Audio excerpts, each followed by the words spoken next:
¿Qué tal? Todos conocemos o habremos visto en alguna ocasión el Tlaloc o el supuesto Tlaloc que está a la entrada del Museo de Antropología. Y el día de hoy te voy a contar su historia. Y para eso nos trasladamos aquí a este municipio, el municipio de Coatlinchan.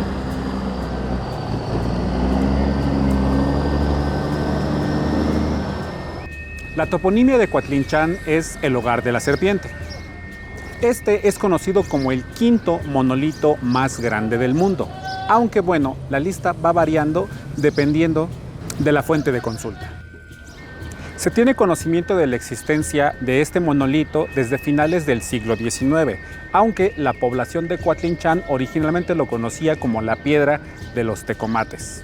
Los tecomates lo podríamos traducir como jícara o un recipiente. En estas ranitas que en la tradición mesoamericana se conocen como tlaloques, los ayudantes de Tlaloc, podemos observar la posición de este depósito, un tecomate. Si observamos la figura, si observamos el monolito, a la altura de lo que sería la boca, podemos observar 12 cavidades, 12 agujeros, 12 tecomates que acumulaban el agua de las lluvias. Al momento de ser ubicada, la piedra de los tecomates se encontraba en una posición horizontal, lo que podríamos llamar recostada. De ahí a que estos 12 agujeros, estos 12 tecomates acumularan agua de lluvia.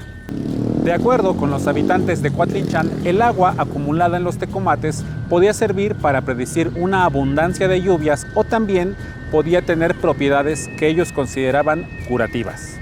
Durante el sexenio del presidente Adolfo López Mateos se decide construir el Museo Nacional de Antropología e Historia y para esto encargó al arquitecto Pedro Ramírez Vázquez el trazado del mismo. La intención era colocar a la entrada del Museo de Antropología una pieza que destacara o que engrandeciera el pasado mesoamericano de nuestro país. Se plantearon varias alternativas. La primera, una cabeza olmeca. Otra era un atlante de Tula. Posteriormente se sugirió una estela maya. Finalmente, algunas versiones apuntan que el propio presidente López Mateos, cuando estudiaba en Chapingo, visitó la zona de Coatlinchan e hizo el comentario a Pedro Ramírez Vázquez de que en este lugar se encontraba un monolito supuestamente dedicado a Tlaloc, el dios mesoamericano de la lluvia. Cuando se decide que el monolito sea trasladado a la Ciudad de México, la población de Coatlinchan acepta porque finalmente ven muy difícil poderlo trasladar hasta allá. Sin embargo, cuando empiezan a pavimentar para poderlo trasladar y llega a la plataforma, es que la población se organiza para evitar su traslado. Algunas crónicas comentan que se armaron con lo que pudieron. Incluso hay quienes refieren que lanzaron nopales a los soldados para impedir que estos pudieran trasladar la figura del Tlaloc de Coatlinchan. La madrugada del 16 de abril de 1964, la figura del Tlaloc es trasladada a la Ciudad de México. Y esta es una historia que muchos habitantes de la ciudad conocen. A su entrada a la ciudad comenzó un aguacero como pocas veces se ha visto en estas épocas del año. Recordemos que las lluvias antes del cambio climático iniciaban a finales de mayo, principios de junio. Entonces, para abril era poco habitual que lloviera con esa intensidad.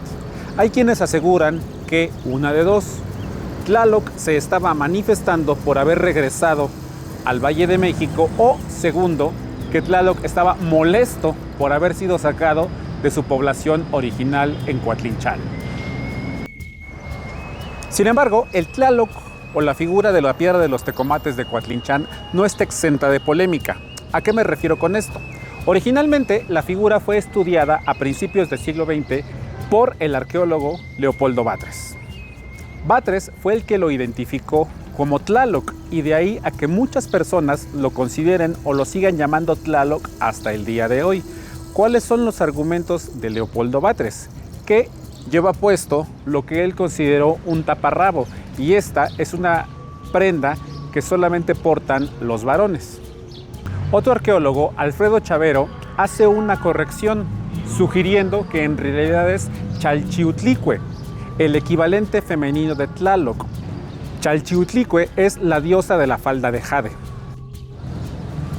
El doctor Eduardo Matos Moctezuma comenta que debido al gran deterioro que tiene el monolito, es muy difícil poder identificar si se trata específicamente de Tlaloc o de Chalchiuhtlicue.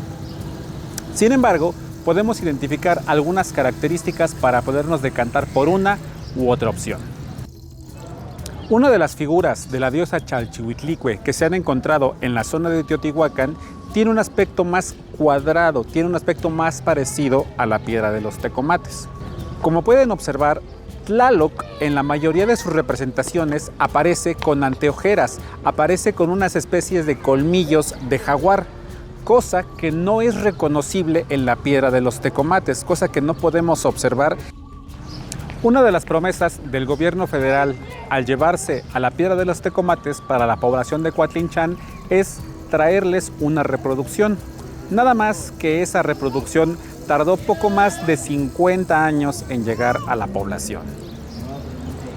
La piedra fue extraída en el año de 1964 y apenas en 2007 llegó esa reproducción, un poquito tarde, cosa que casi no pasa en nuestro país. Y esta es la reproducción que podemos observar en la plaza principal del municipio de Coatlinchan.